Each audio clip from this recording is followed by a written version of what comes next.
Hola, ¿qué tal? Bienvenidos a mi canal. Como habíamos comentado, íbamos a hacer la clasificación de tipos penales y ya hemos agotado el tema del dolo y de la imprudencia.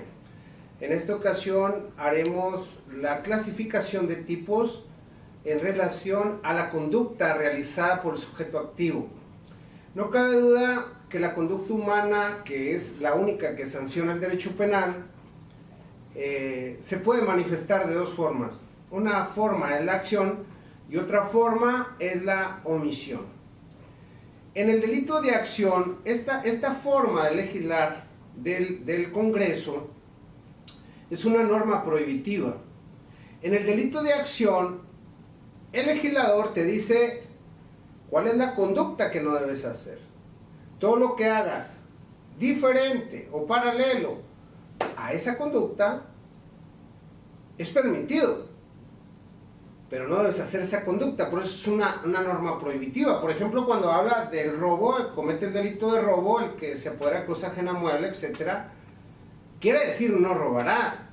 En el del homicidio, el artículo 123, que habla de que comete el delito de homicidio que priva la vida a otro, significa que no debes de matar, no debes de realizar esa conducta. Puedes hacer cualquier otra cosa diversa, pero no esa que te establece ahí. En cambio, en la omisión, te establece el legislador lo que debes hacer. Es decir, la omisión siempre implica la omisión de una acción. Dice, por ejemplo, en el caso de incumplimiento de la obligación alimentaria, tú debes dar alimentos. Esta es la conducta. Si tú haces cualquier cosa diferente a la que te manda el legislador, cometes el delito por omisión. Entonces, en la omisión, es una norma jurídica imperativa. En los delitos de acción es prohibitiva, en la omisión es imperativa. La omisión es la que presenta mayor problema, porque me parece que la acción no tiene problema de comprensión, pues. Es muy sencillo. En la acción, el sujeto activo realiza una conducta y produce un resultado. Realizo conducta, produzco resultado, y entre esta conducta y ese resultado hay un nexo de causalidad. ¿Por qué? Porque con la conducta se desencadenó un movimiento o una acción que vino a generar o producir un resultado. En la omisión es diferente. El delito de omisión se clasifica en dos formas: la omisión propia y la omisión impropia. Miren, la omisión propia. Esta omisión propia también es conocida como omisión pura.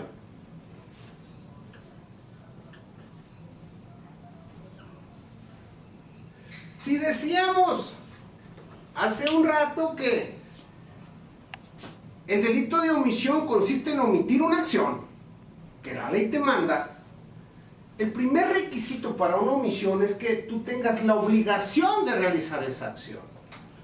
Entonces, primer requisito para poder dar por acreditada una omisión es que la acción que te manda a hacer el legislador,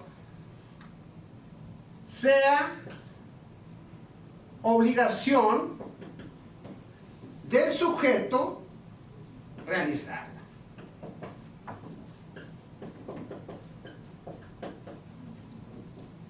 Sea obligación del sujeto realizar esa acción. Es decir, que surja de un deber jurídico. No puede surgir la obligación de realizar una acción de un deber social o de un deber moral. Debemos hablar de un deber jurídico. Pero para que se dé la omisión propia, la omisión pura, no basta que el sujeto tenga la obligación de realizar la acción, sino que además es necesario que el sujeto esté en posibilidades de poder llevarla a cabo. 2. Tenga posibilidades de realizarla. Esos son los dos requisitos que se exigen a la omisión propia. La omisión propia, debo decir, se da en delitos de mero comportamiento o de simple actividad. La omisión propia se da en delitos que no exigen un resultado. ¿Sí? Y todos los casos de omisión propia están previstos en la ley. Existe un tipo descrito por el legislador que es el que actualiza la omisión propia. El problema es con la siguiente clasificación de la omisión, que es la omisión impropia.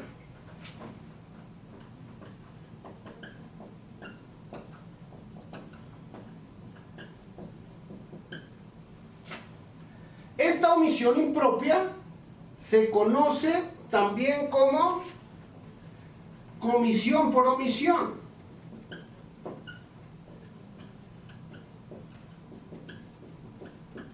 Antes de desarrollar la omisión impropia o comisión por omisión, debo decir, como ejemplos de la omisión propia, es la que no presenta problemas.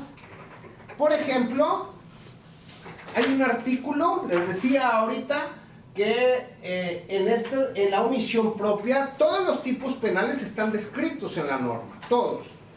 Y tenemos, por ejemplo, saquen su código, revísenlo en el numeral 154, el código punitivo del estado de Chihuahua. En el 154 se llama omisión de cuidado.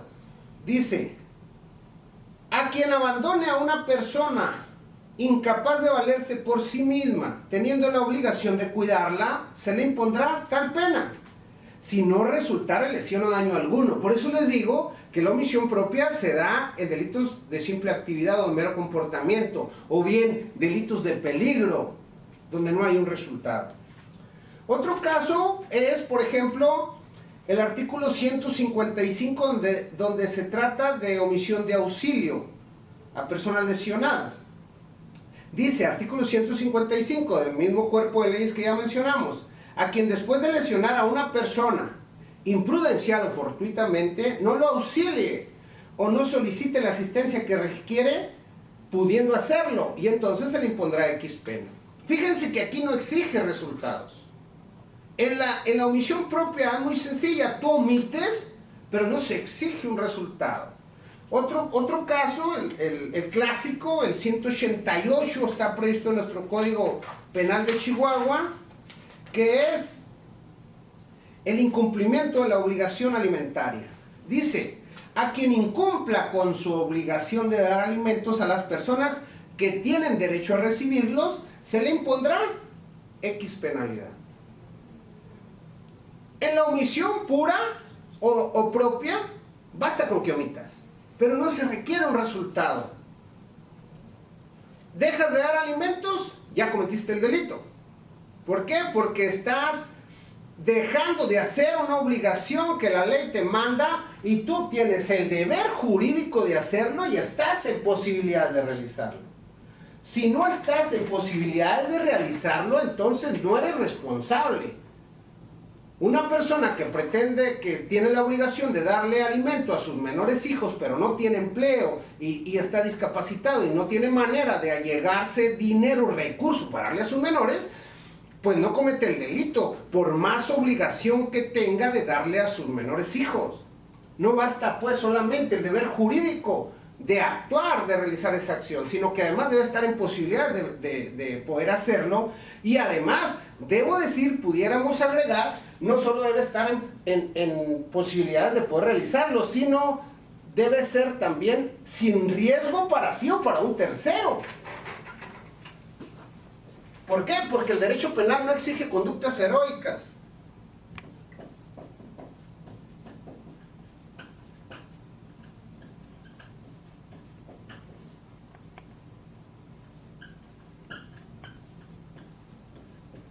Y cuando digo, ay, pues qué riesgo pudiera tener para un tercero el dar alimentos, pues a lo mejor dar alimentos, pero una persona que esté obligada a declarar, por ejemplo, en el delito de desobediencia y resistencia de particulares que está previsto en el numeral 276 del Código de aquí de Chihuahua, en el 276, desobediencia y resistencia de particulares, dice que se le impondrá X pena a quien, debiendo declarar ante la autoridad, sin que le aprovechen las excepciones establecidas que existen para hacerlo, se niegue a declarar. A ver, pongan a declarar a un testigo en contra de secuestradores peligrosos que privan de la vida, que amenazan de muerte. Oblíguenlo. ¿No quiere ir? Dice, no quiero ir, temo por mi vida, temo por la vida de mi familia. Comete el delito de desobediencia y resistencia de particulares. Está en posibilidades de realizarla sin riesgo para sí o para un tercero. Me parece entonces que estos son los dos parámetros para la omisión propia. Ahora sí pasemos pues a la omisión impropia o comisión por omisión. Esta forma de comisión del delito es diferente a la omisión pura u omisión propia, porque en la omisión impropia sí hay un resultado. Es decir, la omisión impropia equivale a los delitos de resultado material y la omisión propia equivale a los delitos de peligro o de mera actividad. En la omisión impropia sí existe un resultado. Otra característica de la omisión impropia es que en la omisión impropia no existe un tipo específico definido por el legislador. Lo que sí sucede con la omisión propia. En la omisión propia, que son los delitos que no exigen un resultado, están previstos en la norma, pero en la omisión impropia no. Eso es muy importante que lo sepan. Hay una regla general donde podemos nosotros aplicándola, nosotros los operadores del derecho, los interpretadores de la norma, podemos aplicarla y entonces convertir un delito de acción en omisión impropia. Fíjense ahorita cómo les va a empezar a quedar claro. La omisión impropia o comisión por omisión está prevista en el Código Penal de Chihuahua en el numeral 16. Y este lo tienen todos los códigos, ¿eh? No es exclusivo de aquí. Todos los códigos prevén esta fórmula, algunos diversan la nuestra, pero dice, artículo 16, omisión impropia o comisión por omisión. En los delitos de resultado material será atribuible el resultado típico producido a quien omita impedirlo, si tenía el deber jurídico de evitarlo, siempre y cuando tenga la posición de garante. ¿Cuál otra? Esté en posibilidades de poder realizarlo. Y tercero, que exista nexo de causalidad. Fíjense. ¿Por qué nexo de causalidad? Porque estamos hablando de que es un delito de resultado. En el artículo pues 16 se establece primer requisito de la omisión impropia. Es más, vamos a borrarla. Ay, no tengo borrador. Bueno, en la omisión impropia vamos a... pásenme unas servilletas, por favor. Por favor. Ella es Sol, para que la vean. Salude la cámara. Gracias. En la omisión impropia, muchachos, el legislador establece ciertos requisitos, decíamos en el artículo 16. Fíjense, vamos a ponerlo aquí. Impropia o comisión por omisión. Esta está muy interesante porque genera mucho debate en la práctica. Primero, ¿qué debe haber? Fíjense, dijimos que es un delito de resultado, de omisión pero de resultado. Y decimos, en los delitos de resultado material, ese resultado material se le puede atribuir a un sujeto si omite impedirlo. ¿Cuándo? Cuando tiene el deber jurídico de evitarlo. Primer requisito, debe tener deber jurídico de evitar un resultado, porque este es un delito de resultado, insisto. Debe existir un deber jurídico de evitar un resultado. Pero no basta para que se dé la omisión impropia, atribuírselo en esta forma de comisión, de actuar. Eso. También se requiere que tenga la posición de garante. Segundo requisito sería la posición de garante. ¿Garante de qué? Garante del bien jurídico. Por ejemplo, un médico que opera a una persona, él es garante de su salud, de su vida. Él acepta efectivamente la custodia de ese bien. La madre que tiene a un bebé recién nacido es garante de la vida del menor. Ella tiene que amamantarlo, tiene que darle alimentos, porque él no puede valerse por sí mismo. Esas personas son garantes del bien jurídico. Dice el artículo 16 que entonces debe impedirlo siempre y cuando se le atribuye el resultado, a quien deba impedirlo. Ese resultado material se le atribuye al que tiene la obligación de impedirlo siempre y cuando tiene la posición de garante. De acuerdo a nuestro Código Penal de Chihuahua, las posiciones de garante se dan por 4 circunstancias. Inciso A, aceptar efectivamente su custodia, que aquí decíamos entraban los médicos, las enfermeras. Esto se da generalmente en el campo de la medicina, pero también entran en este rubro los policías. Los policías son garantes sociales. Cuando ellos firman un contrato para ser guardianes del orden, para ser agentes policíacos, ellos son garantes de nuestra seguridad, de nuestro patrimonio, de nuestra vida, de nuestra libertad ambulatoria, etc. Inciso B, formar parte voluntariamente de una comunidad que afronta peligros de la naturaleza. En este caso podemos hablar código negro, son personas que se dedican a hacer alpinismo y escalan y descienden de puentes con cuerdas y todo ese tipo de cosas. Incluso creo que trabajan ahí con protección civil, en convenio, en apoyo, pues en ocasiones. Inciso C, otra circunstancia que da la posición de garante. Generar el peligro para el bien jurídico con una actividad precedente imprudencial. Y la última, inciso D, hallarse en una efectiva y concreta posición de custodia de la vida, la salud o la integridad corporal de algún miembro de su familia o de quien ejerza la tutela. Esas son las 4 circunstancias que te dan la posición de garante. ¿Y cuál es el otro requisito enseguida?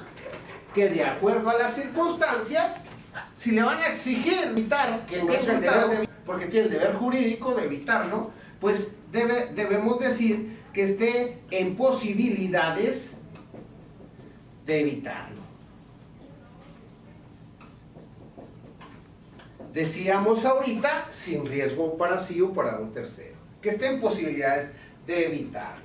Y siguiente, el cuarto, que dice la ley, lo define así, que la inactividad sea en su eficacia equivalente a la acción prohibida en el tipo. ¿Qué quiere decir esto? Nexo causal.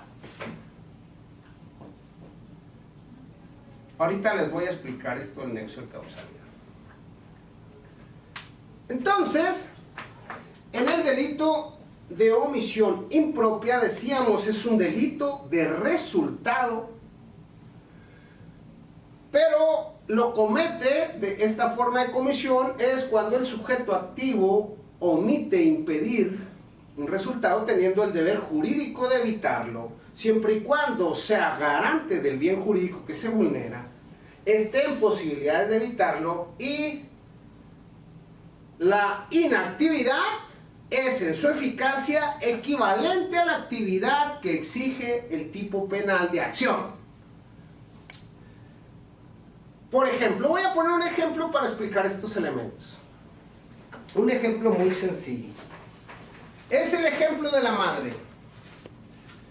Fíjense, si una mamá tiene un bebé recién nacido y no lo amamanta, si la mamá no lo amamanta? Ese bebé muere. ¿Sí? Y se está produciendo un resultado material, una muerte de un bebé, infanticidio, diríamos doctrinalmente. ¿Sí? Pero es homicidio. Entonces, la pregunta es, ¿la mamá tenía el deber jurídico de evitar la muerte del bebé? Sí. ¿Por qué? Porque es garante del bien jurídico. Porque de acuerdo al artículo 16, en su fracción primera, inciso D, se halla en efectiva y concreta posición de custodia de la vida de un miembro de su familia. Eso me parece muy lógico. Entonces la mamá debía evitar ese resultado. ¿Por qué? Porque es garante. ¿Estaba en posibilidad de evitarlo? Sí, bastaba con que le diera pecho. Y la pregunta es, ¿qué diferencia hay entre la madre que tiene a su bebé recién nacido al frente, se pone a chatear y lo deja que muera de hambre por inanición, entre la madre que toma al bebé y lo mete a un bote con agua y lo ahoga? ¿Cuál es la diferencia? Que quien la toma al bebé y lo mete al bote de agua y lo ahoga está cometiendo el delito por acción. Pero la madre que ve al menor que no tiene alimento, al recién nacido, debiendo ella dárselo y no se lo da, no le da el alimento, y esa inactividad produce la muerte. Podríamos decir, pero no, pues si es una actividad, ¿cómo es que produce un resultado? O sea, no puede hablarse de nexo de causación entre una actividad con un resultado, porque para que pueda haber una causación es necesario desencadenar un movimiento corporal, una acción, algo que surja a la vida fenoménica, y entonces eso produce un resultado. ¿Y cómo es posible que eso? Pues sí, pero esta inactividad de la madre que no le da alimento al menor es en su eficacia, cuando produce la muerte, equivalente a la conducta de acción de la otra madre que lo metió en el bote de agua. Y entonces aquí no hablamos de nexo causal, sino de nexo de evitación. Aquí se conoce como nexo de evitación. ¿Por qué? Porque obviamente las inactividades no pueden producir un resultado de forma directa. Nexo de evitación. Por eso les dije que ahorita se los iba a poner. Y aquí vale decir pues que nada hace, nada puede provocar, pero sí se le puede imputar, porque hay un nexo de evitación, porque tenía el deber jurídico de evitarlo, pudiendo hacerlo. Entonces, eso es la omisión impropia. Vamos a poner ejemplos de la omisión impropia. Omisión impropia, decíamos, no es un tipo que esté previsto expresamente en la norma, o sea, como un tipo descrito, como lo hay el de incumplimiento de la obligación alimentaria, omisión de auxilio lesionado a personas en peligro, la exposición de una persona ante una institución, etcétera.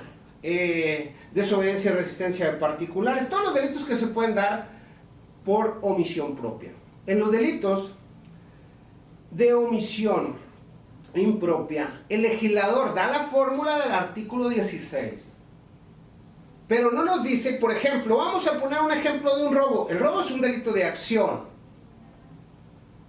Comete el delito de robo el que se apodera de una cosa ajena, total o parcialmente, de naturaleza mueble, sin derecho y consentimiento del propietario, numeral 208 del Código Punitivo Estatal. ¿Cómo puedo cometer un robo por omisión? Obvio, no lo puedo por omisión propia, porque no está previsto eso. Si ustedes ven el catálogo de los delitos patrimoniales y analizan los robos, se van a dar cuenta que no hay ninguno que diga que un robo por omisión. No va a haber uno, el robo es de acción. Pero si aplica la regla genérica del 16, entonces podemos hablar de que haya un sujeto que reúna todas esas características. Vamos a suponer un velador. Un velador está en un taller mecánico que tiene ahí autos en el patio y él está cuidando durante la noche. Él tiene un arma de fuego. En la noche el velador escucha que se mete un sujeto y empieza a sacar objetos de uno de los automotores y los avienta por la barda hacia afuera y vuelve a ingresar y vuelve a sacar más objetos. Y él observa y nada hace, pudiendo hacerlo. Tienes tú un arma de fuego y es su trabajo. La pregunta es, ese resultado, sustracción, apoderamiento de bienes, se le puede atribuir al velador porque él tenía el deber jurídico de evitarlo. ¿Por qué? ¿Por qué tenía el deber jurídico de evitarlo? Porque él tenía la posición de garante, porque él firmó un contrato y iba a custodiar ese taller durante las noches. Entonces él tenía la obligación de impedir el resultado robo, la sustracción del objeto, porque él es garante del bien jurídico. Pero, ¿estaba en posibilidad de evitarlo? Claro que sí, traía un arma de fuego y era solo un ladrón. Entonces, podemos afirmar que la inactividad del velador es en su eficacia la actividad que exige el tipo. ¿Cuál es la actividad? ¿Cuál es el verbo rector del robo? El apoderamiento. Entonces podemos decir que ese velador cometió el delito de robo por omisión impropia o comisión por omisión. Y lo podemos juzgar por robo. ¿Se fijan? No hay en el capítulo de robo nada de la omisión, pero cuando se dan las circunstancias se lo podemos atribuir al que omite impedir el resultado, teniendo el deber jurídico de evitarlo por tener la posición de garante. Y así en cualquier delito, cualquier delito de resultado y de acción. Les puedo poner ejemplos muchísimos. Vamos a pensar en un homicidio. Una enfermera está atendiendo a una persona y la persona se empieza a querer convulsionar porque le está dando un infarto o un problema ahí con el azúcar, hombre, una convulsión hipoglucémica. Y la persona, la enfermera, se pone a chatear. Está chateando y la ve y ahí le sigue. Y no le acerca el azúcar. Y eso produce la muerte. La pregunta es, ese resultado mortal, esa muerte que sobrevino, ese resultado material, ¿se lo podemos atribuir a la enfermera? ¿Ella tenía el deber jurídico de evitar ese resultado? Sí. ¿Por qué? Porque tenía la posición de garante, porque las enfermeras están ahí para cuidarnos, para en caso de estar en riesgo ayudarnos. Entonces, ¿estaba en posibilidades de evitarlo? Sí, nomás era que dejara de chatear. ¿Existe nexo de evitación? Sí, indudablemente el estar chateando no produjo la muerte de la persona que tenía el shock hipoglucémico, indudablemente, pero esa inactividad es en su eficacia la acción prohibida en el tipo, la acción de matar. Por eso existe nexo de evitación. Si ustedes vean el catálogo donde vienen los delitos contra la vida, no van a encontrar un solo tipo de omisión. Pero lo podemos utilizar mediante la fórmula genérica de la omisión impropia. Un caso que acaba de estar en prensa. Hay un niño por ahí, vi las fotografías en la prensa, que lo mordió otro jovencito. Salió en la prensa donde la muchacha que se encarga ahí de la guardería, por algún motivo se retiró del lugar. Y este niño empezó a pelear con otro niño más grandecito y el otro niño más grandecito lo mordió todo y lo dejó todo moretoneado, con equimosis en todas las partes de su cuerpo, golpeado el niño. Ese niño sufrió lesiones. La pregunta es, ¿podemos atribuirle esas lesiones a la encargada de la guardería? Mi respuesta es sí. Claro que podemos, en comisión por omisión o omisión impropia. Cuando esa señorita que custodia a los bebés en la guardería tiene el deber jurídico de cuidarlos y evitar que se lesionen y que les pase algo a los menores, sí. ¿Por qué? Porque tiene la posición de garante. porque ella aceptó efectivamente su custodia. Para eso fue el trabajo, no para cuidarlo, no para que se anduviera descuidando y dejándolo solo. Existe nexo de evitación. Entonces, la inactividad de esa compañerita de la guardería produjo el resultado. Claro que sí, porque no lo evitó pudiendo hacerlo, y entonces a ella le podemos atribuir el delito de lesiones. Otro caso que pudiésemos ver de comisión por omisión, por poner otro ejemplo, imagínense que unas personas, unos sujetos pretenden privar de la libertad a una persona. Llegan tres hombres con cuchillos y agarran a la persona por medio de la fuerza para subirla a un automotor.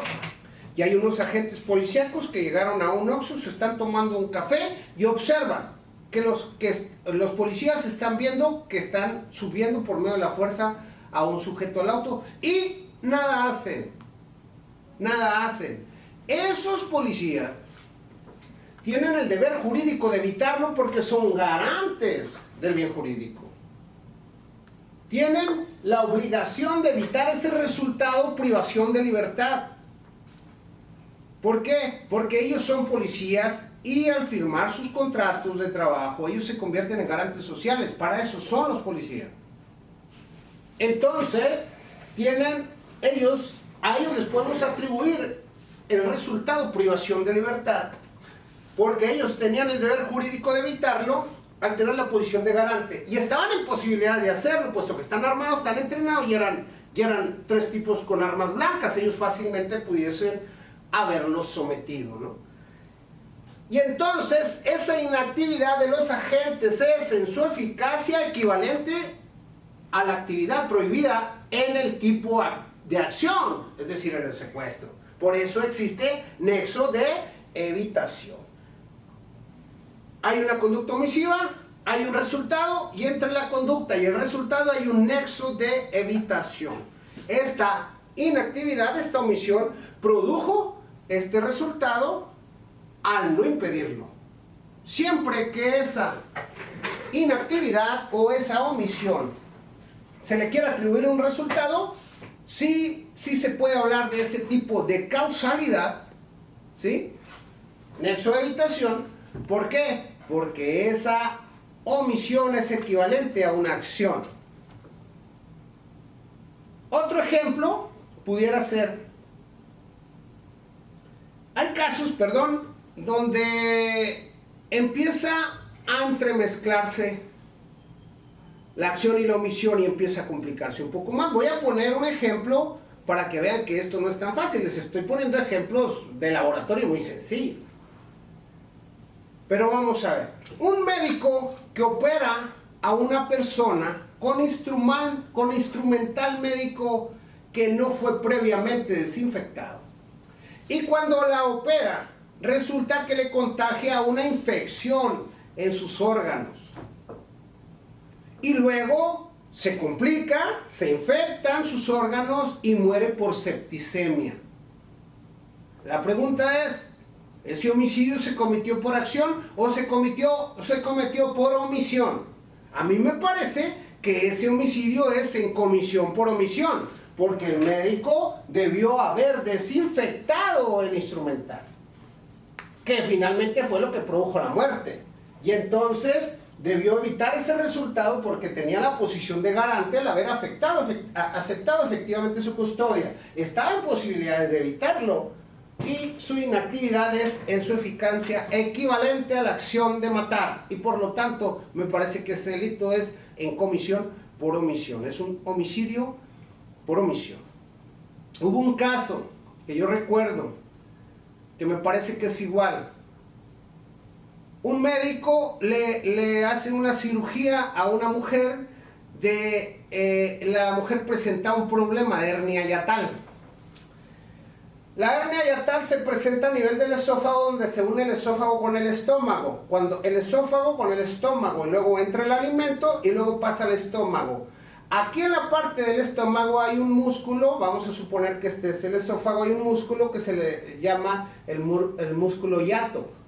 Cuando este se afloja, cuando este músculo deja de apretar, entonces los jugos gástricos se suben al esófago y entonces cuando les dan las agruras y entonces hay acidez y está llagado su esófago. Entonces se hace una operación para ajustar ahí esa parte, la hernia hiatal. El médico hace una cirugía por medio de la laparoscopía, ya no es necesario abrir el cuerpo de la persona, de la paciente. Y entra, por un lado hace una incisión para meter la cámara, por otra mete las tenazas donde corta las pinzas y donde va a coser. Al momento de sacar las pinzas, rompe el hígado. Lo rompe el hígado y el hígado es muy sangrón, es un órgano que sangra mucho, entonces se da cuenta y entonces abre. Cuando ya saca los aparatos se da cuenta de que está surgiendo una hemorragia porque alcanza a verlo con la cámara y entonces abre. Y vámonos a la tradicional. Y en el hígado él agarra una especie de cautín que utilizan los médicos, perdón si no utilizo la terminología tan correcta, pero la utiliza, y luego empieza a dar toques ahí en las cortadas que tiene el hígado que él produjo de forma imprudente, empieza a darle toques y se ven las quemaduras que va dejando el cautín en el hígado, pero no logra cerrarlo completamente y decide cerrarla y decir, ya está, muy bien, vámonos a su casa. Pero ahí le dejó sangrante el hígado. Se fue a su casa y luego después, estando en su casa, ya se sintió mal y vino después de una cirugía. Oiga, pues me siento mal, y presentaba un cuadro anémico. ¿Qué será? No, tomes estas pastillas, y le di unas pastillas para que le adelgazara la sangre, porque presentaba cuadro anémico. Se sintió muy mal, finalmente se fue al seguro y falleció. Dice, el médico debía evitar ese resultado, sí. Tenía la posición de garante, sí. Estaba en posibilidades de hacerlo, sí.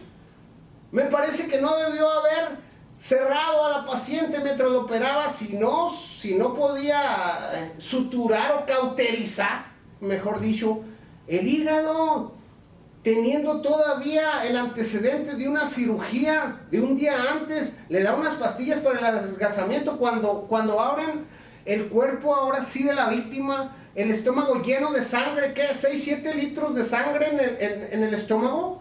Se fue para allá toda la sangre. Me parece que ese es un homicidio y por las circunstancias pudiera atribuirse, debió habérsele atribuido a título de dolo en comisión por omisión. Pues es el tema, no es nada fácil. Lean por favor los libros, lean las teorías, lean los doctrinarios. En realidad los tipos en comisión por omisión se puede hacer cualquier tipo de resultado. Espero haber sido claro y no haberlos confundido más, pero este tema está muy interesante. A mí me apasiona mucho este tema. Espero les sea de utilidad y que tengan bonito día. Muchas gracias.